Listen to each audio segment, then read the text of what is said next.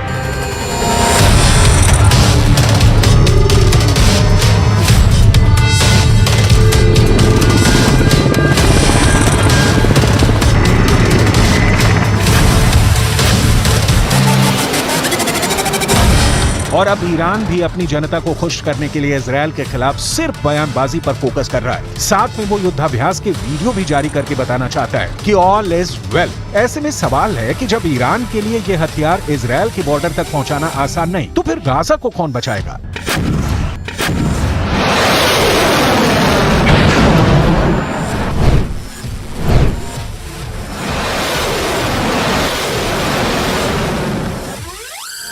क्या गाजा को खुद को बचाना होगा? क्या गाजा के लिए युद्ध की धमकी वाले बयान सिर्फ और सिर्फ दिखावा है? ये सवाल इसलिए क्योंकि इजराइल की सेना ने रात के दौरान चलाए गए ऑपरेशन के दौरान गाजा में कार्रवाई की है। हालांकि उसे शुरुआती झटकों के बाद समझ में आ गया कि गाजा में टिक कर ऑपरेशन करना उसके लिए आसान नहीं होगा। ये गाजा की तरफ बढ़ती इजराइल के सैन्य काफिले का वीडियो है जो 7 अक्टूबर का बताया जा रहा है। तब हमास की एक एंटी टैंक मिसाइल ने इजराइल की पैंथर बख्तरबंद गाड़ी को टारगेट किया था। इस धमाके का क्या असर हुआ इसकी रिपोर्ट नहीं मिली, लेकिन पैंथर बख्तरबंद गाड़ी में 12 से 14 सैनिक सवार किए जाते हैं।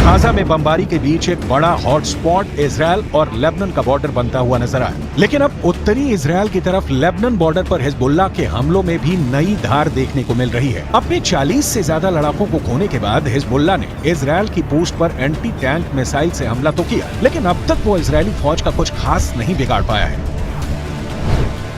इसलिए सवाल यहाँ भी उठता है कि क्या गाजा पर इजराइल के ग्राउंड ऑपरेशन को लेकर हिजबुल्लाह के तेवर भी ठंडे पड़ गए।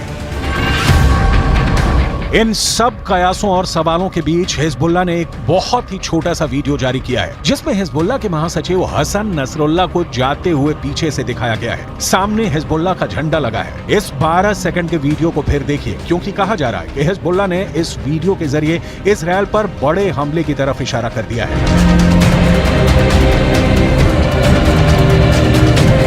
ईरान भी अपनी तैयारी पूरी रखना चाहता है। ईरान ने युद्धाभ्यास में अपने तोपखाने की ताकत भी दिखाई है। ये है ईरान की चलती फिरती तोप, नाम है राद 2। ईरान की ये तोप 155 मिलीमीटर का गोला फायर करती है। देखिए कैसे टारगेट को लेकर तैयारी की गई और फिर जब इस तोप ने गोला दागा तो वो कितनी सटीक जगह जाकर गिरा। ईरान की ये तस्वीरें इजरायल को डराने के लिए हैं।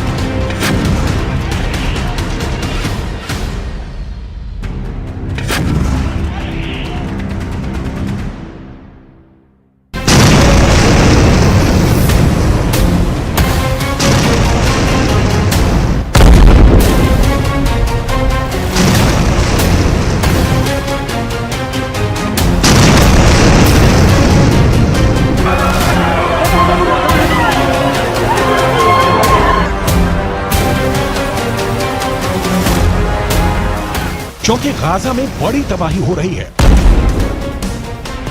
गाजा में इजरायल के बम फट रहे हैं। उत्तरी गाजा का कोई मोहल्ला, कोई गली बाकी बची नहीं जो इजरायल के धमाके से गूंजी ना हो। गाजा ने इतनी लाशें पहले भी देखी हैं, लेकिन इस बार तबाही का मंजर और ज्यादा खतरनाक नजर आ रहा है। पूरे गाजा में इस वक्त बारूद फैला हुआ है। पूरे गाजा में इस वक्त बारूद की बू आ रही है। यहाँ की आबो हवा में बारूद घुल चुका है। इजरायल का दावा है कि उसकी एयरफोर्स गाजा पर रोज 300 से ज्यादा स्ट्राइक कर रही है। लेकिन गाजा से दूर दुनिया में 2 जगह इस युद्ध को कंट्रोल करने के लिए 2 वॉच टावर तैयार हो चुके हैं।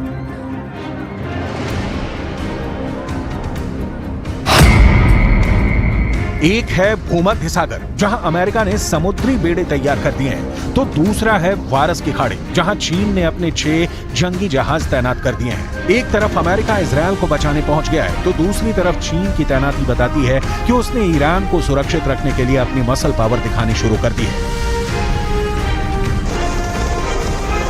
चीन की नौसेना अभी तक दक्षिण चीन सागर में अपनी ताकत दिखाती आई है, लेकिन इस बार फारस की खाड़ी में चीन के 6 जंगी जहाजों का पहुंचना बताता है कि गाजा और फिलिस्तीन का युद्ध अब दुनिया की सबसे बड़ी टक्कर में बदल सकता है। चीन की मौजूदगी भी ईरान का हौसला बढ़ा रही है।